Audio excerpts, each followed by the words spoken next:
Hey there, everyone. I hope you're well. Today, I want to do something a little bit different. Normally, I pose a question and I believe that I get the answer from my higher self.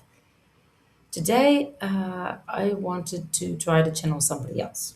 A few weeks ago, I saw a video by a lady called Elizabeth April, and I'll put a link to her video in the comments below. And she's an amazing lady. Elizabeth April is a remote viewer. She talks to aliens and extraterrestrials on the GFL, and she's really a wise soul. And the video that she made, where she channeled Yeshua, or she contacted Yeshua, or remote viewed Yeshua, I don't know exactly how she contacted him, but really resonated with me. And I thought, well, I would like to ask him some follow up questions about that. And well, maybe I could channel him as well, or at least try to channel him as well. And I have done automatic writing, and my sense is that I can channel Yeshua as anybody can channel, because my understanding is that once you're able to channel your own higher self, then you can basically channel anyone, anything, because we're all interconnected at these higher realms. So I'm certainly no one special. So anyway, there are three questions that are follow-up questions that I wanted to ask him in relation to this video, where he mentioned a few things that really resonated with me.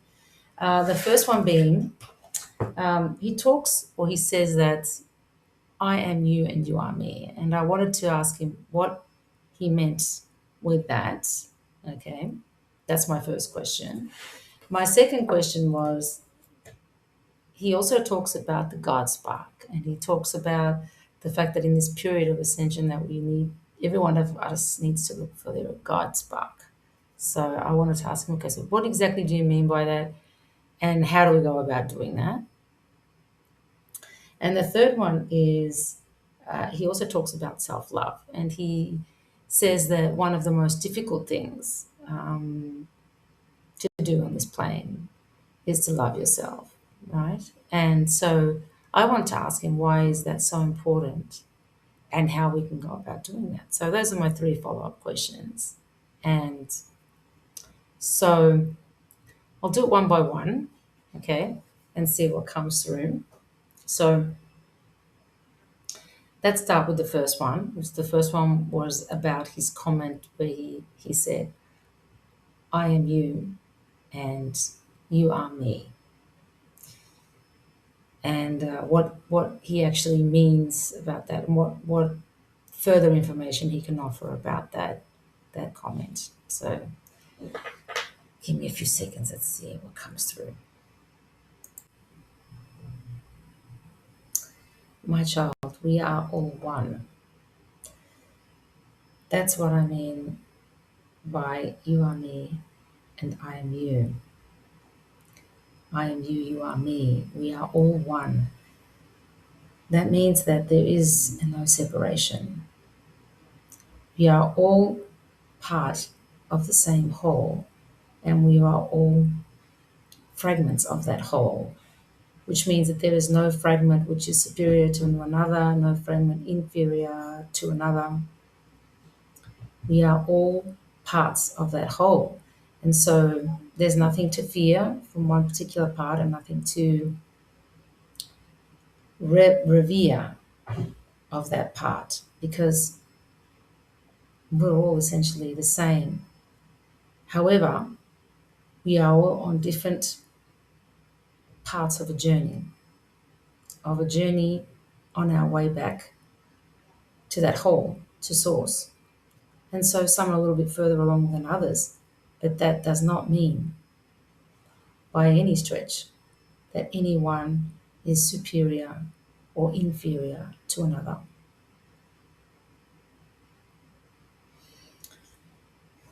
Okay, so let's go with our second question, which was in relation to the God spark. What do you mean with this God spark, and how can we go about finding the God spark within us?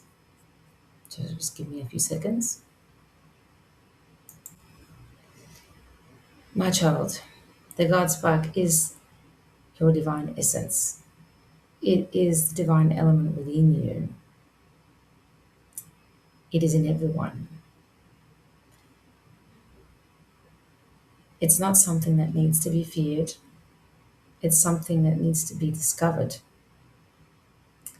And it can be only discovered by removing your attention from everything outside of you, and focusing your attention on what is inside of you, the wisdom inside of you, the guidance inside of you, the intuition inside of you, the love inside of you. And that is done through silence and through removing your attention from all external noise and going within and paying attention to your body and to what your heart is telling you. That is the true path to the discovery of your God spark.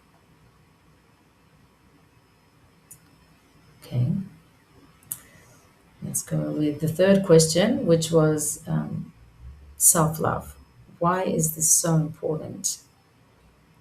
Why is it so difficult for us to love ourselves? And how can we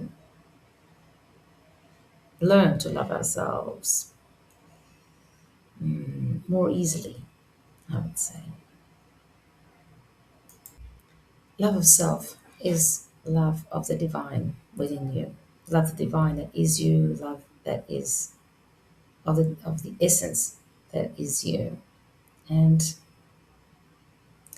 it is difficult for many of you to love yourself, to love that divine aspect of yourself, because you are taught from a very young age to only validate that which is outside of you.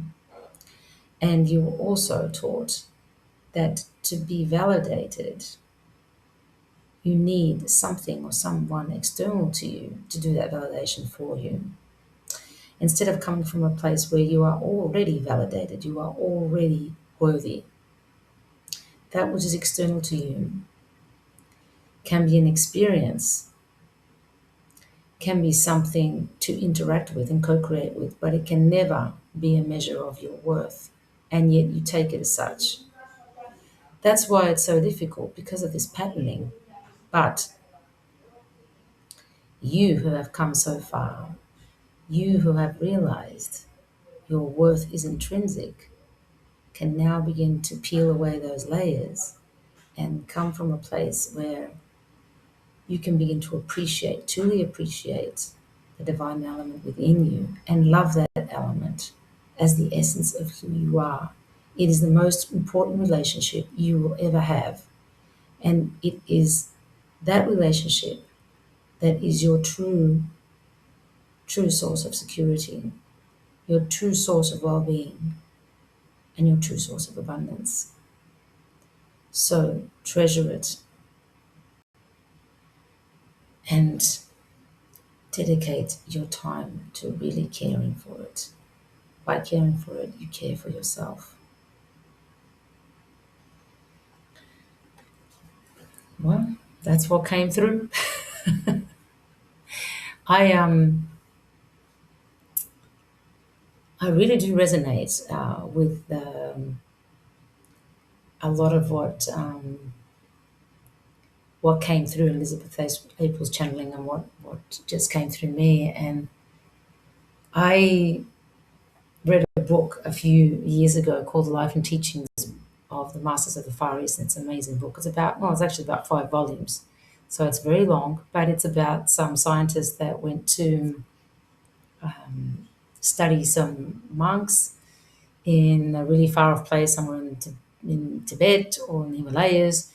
And these monks apparently could do some really amazing things like Jesus could do. And in that book, there's a lot of references to Jesus. And I kind of began to see Jesus not as a superior being, but as somebody who had been on his own journey and who had mastered this reality through a lot of effort and dedication, but not as someone like the chosen one, as we're taught in the Catholic religion, but someone who's a master in this reality, but something that we can all aspire to. So that was a very big shift in my understanding.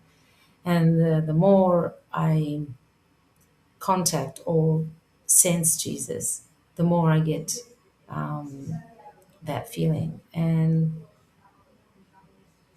I think that there's a lot more here that we can look into, and I hope that I will be able to explore a lot more of what Jesus really did want to share with us and what his real teachings were. So anyway, that's all for today. I hope you enjoyed it, and thank you for listening.